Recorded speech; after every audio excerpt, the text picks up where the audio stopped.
Hello guys, welcome to our YouTube channel English honours hub. I hope आप सब ठीक होंगे। आज की वीडियो में हम वीएससी सब्जेक्ट करने जा रहे हैं, वैल्यू एडिशन कोर्स का फाइनेंशियल लिटरेसी। इसका lesson number 1 financial literacy and financial planning. So आइए बिना किसी देरी के स्टार्ट करते हैं हम अपना पहला chapter financial literacy and financial planning. So इसका पहला टॉपिक है फाइनेंशियल लिटरेसी। फाइनेंशियल लिटरेसी का मतलब होता है कि कैसे हम अपनी मनी को मैनेज करें ढंग से, जिससे कि हमारी जो मनी है वो एकदम सेफ़ रहे और हम उसका बेटर यूज़ कर पाएँ। इसके अंदर आता है कि बजट्स बनाना, अपनी मनी सेव करना, उसको सही ढंग से इन्वेस्ट करना और अपने जो डेब्ट्स हैं उनके साथ सही से डील करना।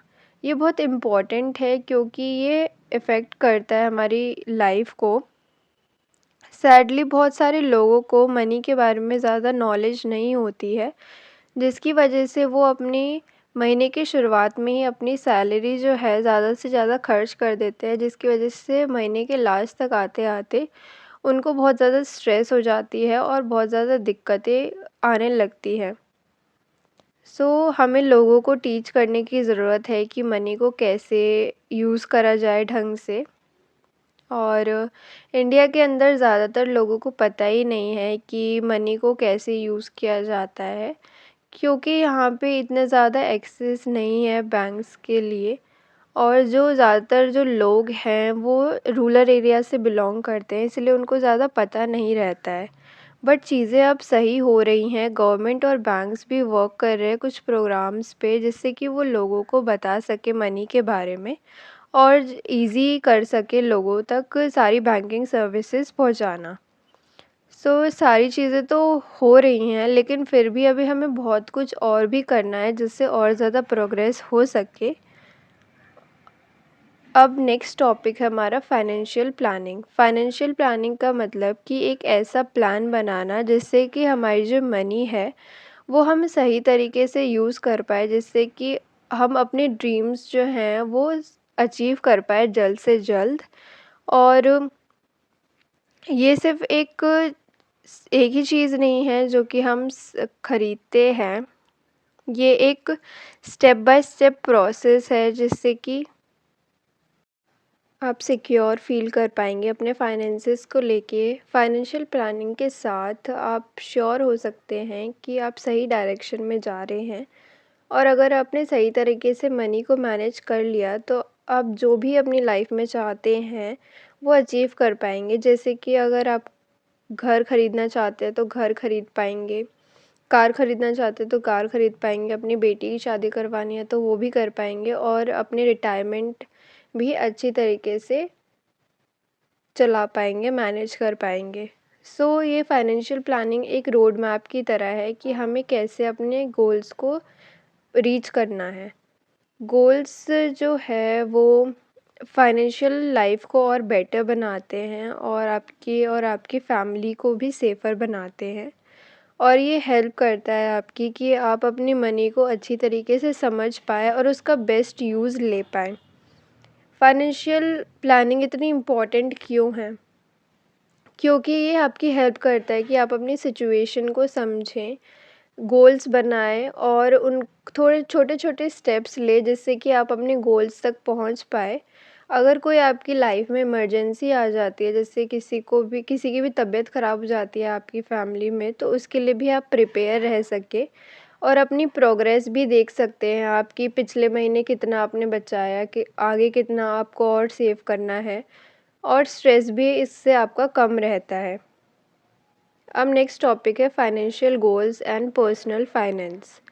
हर एक की फाइनेंशियल सिचुएशन अलग अलग होती है, तो स्ट्रैटेजी भी आप पे डिपेंड करती है कि आपके लिए कौन सी स्ट्रैटेजी बेस्ट रहेगी।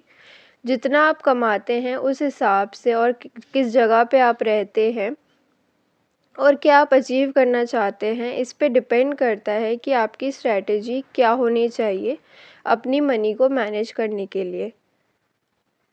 एक बिगेस्ट गोल जो हर एक इंसान देखता है कि हम यंगर एज में इतना ज़्यादा पैसा कमा लें कि हम रिटायरमेंट तक हमें ज़्यादा दिक्कत ना हो।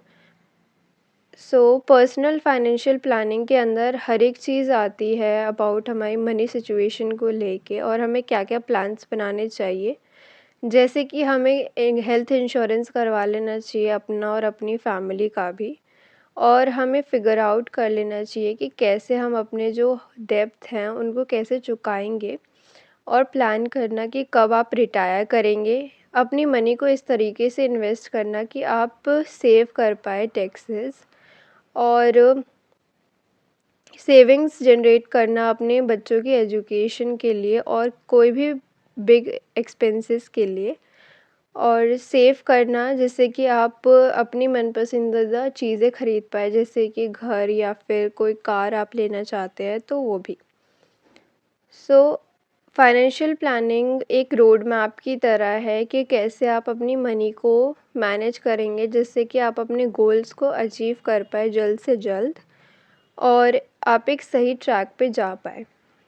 नेक्स्ट टॉपिक है फाइनेंशियल प्लानिंग स्ट्रैटेजी।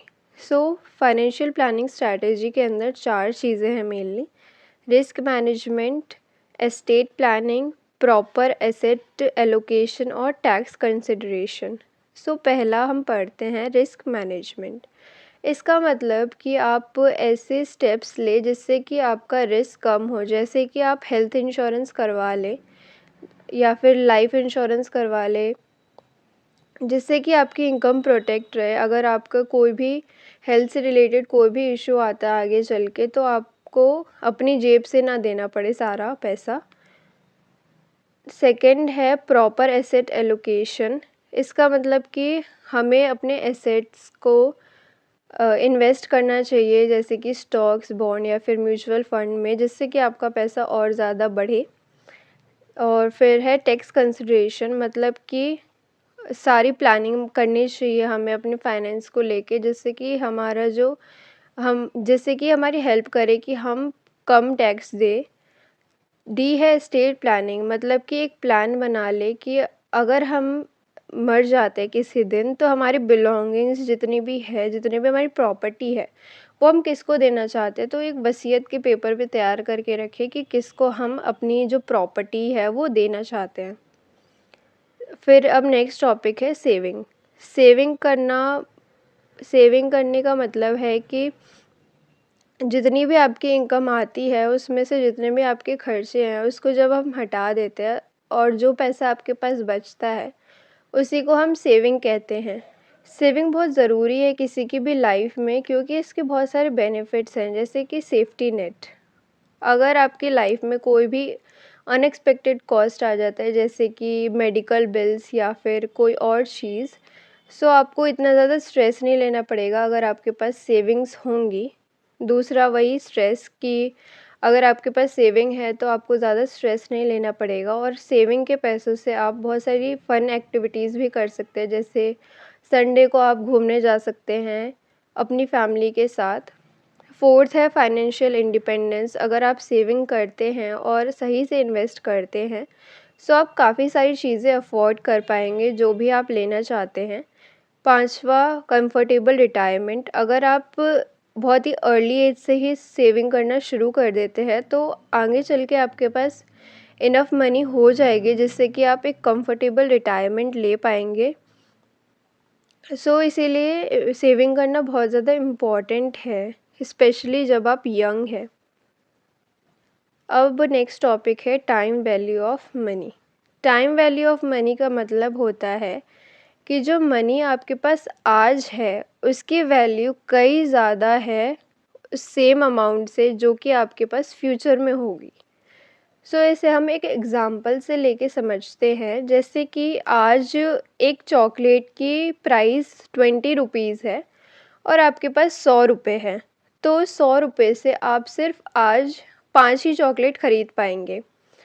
और अगर मान लो 1 साल बाद उस चॉकलेट की प्राइस बढ़ जाती है, 20 से 25 रुपये हो जाती है, तो आपके पास वही 100 रुपये है।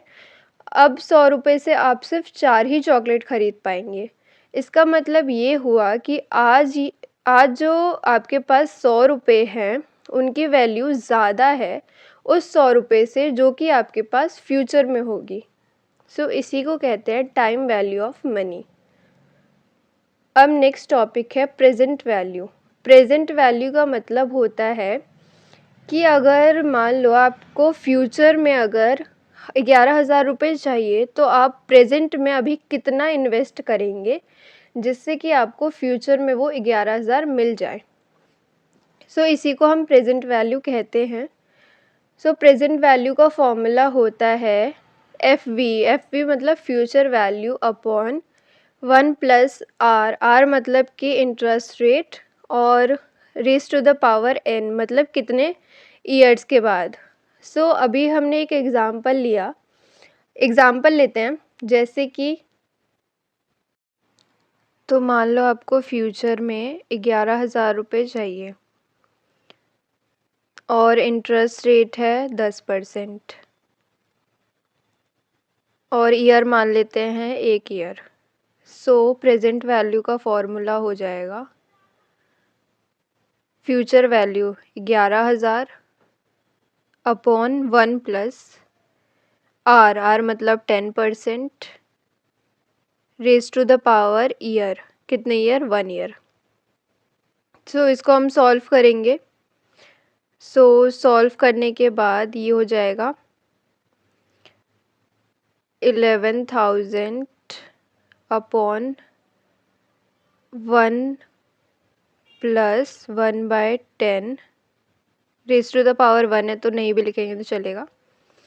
सो इसका हम एलसीएम लेंगे, यहाँ पे 11,000 ऐसे ही, इसका एलसीएम लेंगे तो यहाँ हो जाएगा 10, यहाँ हो जाएगा 10, यहाँ पे 10 प्लस 1, तो ये हो जाएगा 11,000 अपॉन 11 अपॉन 10। सो ये 10 ऊपर चले जाएगा तो 11,000 इंटू 10 अपॉन में 11। सो 11 से इसको काटेंगे तो ये बचेगा 1,000 और यहाँ पे एक ज़ीरो है तो ये वैल्यू आ जाएगी 10,000। मतलब कि अगर हमें फ्यूचर में 11,000 चाहिए और रेट ऑफ इंटरेस्ट अगर हमारा 10% होगा तो हमें प्रेजेंट में मतलब आज हमें 10,000 इन्वेस्ट करने होंगे तभी हमें फ्यूचर में जाके 11,000 मिलेंगे। सो ये होता है प्रेजेंट वैल्यू। अब हम बात करते हैं फ्यूचर वैल्यू की।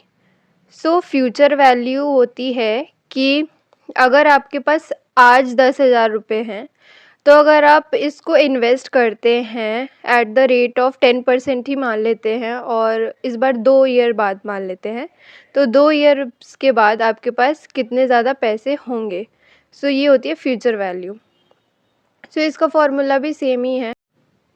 तो मान लो आज आपके पास प्रेजेंट में 10,000 रुपीज़ हैं और रेट ऑफ इंटरेस्ट है 10% और ईयर्स है 2। सो फ्यूचर वैल्यू का फॉर्मूला हो जाएगा प्रेजेंट वैल्यू मतलब 10,000 into 1 plus rate of interest मतलब 1/10 हो जाएगा। 10% को हम लिख सकते हैं 10/100, तो 0 से 0 कट जाएगा तो 1/10 और ईयर से 2, तो फिर यहाँ हमने 2 लिख दिया। फिर 10,000 इंटू इसको जब हम सॉल्व करेंगे तो ये 10 यहाँ पे आ जाएगा प्लस 1 तो ये हो जाएगा 11/10 और क्योंकि पावर 2 है तो 2 बार लिख देंगे 11/10। फिर 0 से 0 कटा, 0 से 0 कटा तो फिर 11 इंटू 11 हो गया 121 और 2 ज़ीरो यहाँ बच गए तो 2 ज़ीरो हमने लगा दिए। मतलब कि अगर हमारे पास प्रेजेंट में आज हमारे पास 10,000 रुपीज़ हैं तो फ्यूचर में अगर हम इसको इन्वेस्ट करते हैं आज 10% की वैल्यू पे तो 2 साल बाद हमें इसके इतने मिल जाएंगे, मतलब 12,100 रुपये हमें मिल जाएंगे। सो ये होती है फ्यूचर वैल्यू। अब हम देखते हैं नेक्स्ट टॉपिक है हमारा, नेक्स्ट टॉपिक है इफ़ेक्टिव एनुअल इंटरेस्ट रेट। सो इसको भी हम एग्ज़ाम्पल से ही समझेंगे कि मान लो एक बंदा है जो कि ऑफ़र करता है 6% इंटरेस्ट रेट जो कि कंपाउंड किया जाएगा एनुअली और वहीं दूसरा बंदा है बी जो ये भी 6% ही कर रहा है और लेकिन इसका जो इंटरेस्ट रेट है वो मंथली कैलकुलेट किया जाएगा, मतलब कि हर महीने में। एक ही अकाउंट में मान लो 1 जनवरी को 10,000 रुपये थे, तो ऐसी फरवरी में भी 10,000 रहेंगे। ऐसे करते करते फिर से जनवरी आ जाएगा, तो एक ही साथ डायरेक्टली फिर 1 जनवरी को 6% जुड़ जाएगा, तो हो जाएगा 10,600। वहीं बी के केस में क्या है, बी के केस में हर मंथ जुड़ेगा। तो अगर 1 जनवरी को इसके अकाउंट में 10,000 रुपये थे, तो फेब्रवरी में 0.5% जुड़ जाएगा, तो ये हो जाएगा 10,550। और फिर ऐसे ही मार्च में भी 0.5% जुड़ जाएगा, तो हो जाएगा 100.25। ऐसे करते करते जब जनवरी आएगा तो इसके अकाउंट में हो जाएंगे 10,616.78। मतलब कि हमने क्या देखा कि जो एक का जो इन्वेस्टमेंट थी, इसको हमने एनुअली किया, एनुअली हमने इसमें इंटरेस्ट जोड़ा, मतलब एक ही बार हमने जोड़ा 1 साल में। तो लास्ट में 1 साल बाद इसकी वैल्यू आई 10,600। और बी के केस में हमने मंथली इसमें इंटरेस्ट रेट जोड़ा और था 6% ही, मतलब हमने इसमें हमने हर महीने जोड़ा, मतलब हर महीने हमने आधा आधा परसेंट इसमें जोड़ा। तो लास्ट में 1 साल बाद इसकी वैल्यू आई 10,616.78, मतलब कि 16.78 रुपये ज़्यादा इसमें हमें देखने को मिले बी के केस में। हमने यहाँ से क्या देखा कि अगर जितनी जल्दी इंटरेस्ट रेट कैलकुलेट किया जाएगा, जितनी जल्दी इंटरेस्ट रेट कंपाउंड किया जाएगा, उतने ही ज़्यादा वैल्यू आएगी। तो मैंने आपको प्रेजेंट वैल्यू समझा दिया, फ्यूचर वैल्यू समझा दिया और साथ ही साथ इफ़ेक्टिव एनुअल इंटरेस्ट रेट भी समझा दिया। आप नोट से डेफिनेशन वगैरह पढ़ सकते हैं। अब नेक्स्ट टॉपिक है management of spending and financial discipline. तो मैनेजमेंट ऑफ स्पेंडिंग यानी कि हम कैसे मैनेज करें, तो पहला तो यही है कि हमें एक बजट बनाना आना चाहिए। जितनी भी हमारी इनकम है उसको हम 3 पार्ट्स में डिवाइड करेंगे। पहला पार्ट वो होगा जिसकी हमें बहुत ज़्यादा ज़रूरतें हैं, तो हमारी इनकम का 50% हम उस चीज़ में इस्तेमाल करेंगे जो हमारी नीड्स है, जैसे कि हाउसिंग रेंट और खाने पीने का सामान या फिर ट्रांसपोर्टेशन या फिर बिजली बिल वगैरह। और फिर दूसरे पार्ट में हम 30% यूज़ करेंगे, जैसे कि शॉपिंग वगैरह या एंटरटेनमेंट के खर्चे हो गए या ट्रैवल का खर्चा हो गया। और बाकी जो 20% बचा है उसकी हम सेविंग करेंगे। ये एक बेस्ट बजट कहलाता है। और हमें अननेसेसरी खर्चों से बचना चाहिए, जैसे कोई लग्जरी आइटम ख़रीदने के लिए हमने उसमें अपनी पूरी सैलरी ही गंवा दी, तो वो बिल्कुल भी सही नहीं है। फिर है रिटायरमेंट प्लानिंग। हमें अपने रिटायरमेंट गोल्स पता होने चाहिए और उस हिसाब से हमें सेविंग करनी चाहिए। नेक्स्ट टॉपिक है अब फाइनेंशियल डिसिप्लिन। फाइनेंशियल डिसिप्लिन मतलब कि अपनी मनी को वाइसली मैनेज करना, ज़्यादा से ज़्यादा सेव करना और कम से कम खर्च करना। तो कुछ स्टेप्स हम ले सकते हैं इसको अचीव करने के लिए। पहला तो वही मंथली बजट बनाना, जिससे हम ट्रैक रख सके हर महीने की कितना हमें स्पेंड करना है और किस हिसाब से हमें चलना है। सेकंड है इन्वेस्टमेंट गोल्स। हमें जो भी अचीव करना है वो उस हिसाब से हम अपनी इन्वेस्टमेंट्स करें, और अगर हमारे गोल्स क्लियर होंगे तो हम राइट इन्वेस्टमेंट ऑप्शंस चूज़ कर पाएंगे। Avoid unnecessary loans. ज़्यादा से ज़्यादा हमें बोरो नहीं करना चाहिए चीज़ें जिसकी हमें नीड ही नहीं है। बिग परचेज़ करने से पहले हमें सोच लेना चाहिए, और हमें सोच लेना चाहिए कि हमारे फाइनेंशियल प्लान पे क्या असर पड़ेगा अगर हम ये लग्जरी आइटम ख़रीद लेते हैं। रेगुलरली सेव करना चाहिए हर मंथ, जिससे कि कंसिस्टेंसी बनी रही सेविंग में और हम बहुत ही कम समय में फिर ज़्यादा से ज़्यादा मनी सेव कर पाएंगे। Stay motivated. अपने गोल्स को अपने माइंड में रखना है और ये मोटिवेशन आपकी हेल्प करेगा कि आप अच्छे से मैनेज कर पाए अपनी मनी। यहीं पे हमारी वीडियो ख़त्म होती है। आई होप आपको सब समझ आ गया होगा। अगर कोई भी डाउट रहता है तो आप बेझिझक कमेंट में पूछ सकते हैं। Like, comment, share and subscribe करना ना भूलें। Thanks for watching.